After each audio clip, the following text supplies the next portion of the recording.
Goeiemôre Suid-Afrika, dit is Sondagoggend, die 26ste April. Daar by julle in Suid-Afrika is nog aan die aand hier by ons, en is nou, die tyd van hierdie berig is net na 1:30 in die oggend by julle. Ek sit nou en kyk op die TV lewendig, die White House Correspondents Dinner, waar president Trump is, hulle doen dit 1 keer 'n jaar. En terwyl ek kyk, word die president, die Secret Service hardloop oor al die tafels, en is besig om die president en Melania Trump en ook ander kabinetslede op die hooftafel te evacuate uit die gebou uit. So normaalweg word dit net gedoen as daar 'n groot bedreiging is, skoteklap of iets in die lyn. Nou van die mense in die omgewing het gesê dat 4 loud bangs gehoor, hulle kan nie bevestig of is dit nou rond is wat gevier is, of is iets wat omgeval het nie, maar daar was vroeër die aand protesters buite in die hotel. En blykbaar het van die protesters het reg gekry om in die hotel se lobby in te kom. En terwyl hulle in die hotel se lobby ingekom het, die lobby is nie baie ver van die ballroom waar die event gehou word nie. So hulle is daar ingegooi en dis nou waar die loud bangs gehoor was. Dit was nie binne in die ballroom nie, was nie buitekant.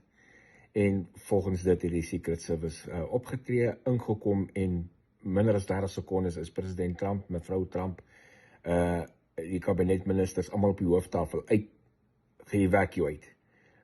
So van daar af wat normaalweg sal gebeur, hulle evacuate, hulle vat hulle na safe is. Hulle sal 'n plek in die hotel het wat 'n safe haven is, maar gewoonlik soos daar in Washington DC, sal hulle hom straight na die beach toe vat en van daar af jaag hulle terug White House toe en obviously die hele paai en alles is geblok vir hom uit te kom. So daar's 'n groot police presence op die oomblik. Hulle is besig om daar deur te gaan. Dit word geconsider 'n crime scene op die oomblik. Ek het ook net so rukkie terug gehoor dat die vrou wat die hele ding reël het teruggekom en gesê vir die mense, want niemand mag die plek ge-evacuate het nie. So al die gaste wat binne in die ballroom was, is nog binne in die ballroom.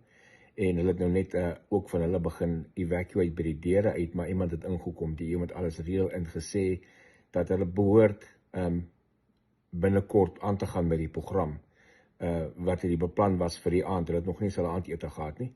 Hulle was maar besig met slaaie in die voorgereg toe die voorval plaasgevind het. Gaan president Trump terugkom vir die res van die aand? Dit is nie almal se guess, maar die ding kan selfs voortgaan sonder hom, die hele ding is. Ek vermoed hulle sal hom dalk terugbring as hulle seker maak alles is veilig, maar gewoonlik nie sommer nie. Nou gaan ons nou kyk.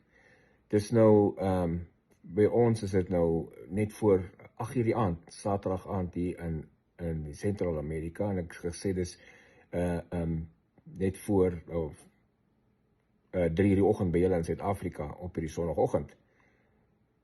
Kom ons kyk hoe lank vat dit, hoeveel ure vat dit vir eerste konspirasies om uit te kom. Ek jou amper waarborg, die eerste konspirasie theories gaan nie uitkom nog voor dit 6:00 die oggend in Suid-Afrika is. So binne die volgende 2-3 ure gaan ons begin konspirasie theories sien.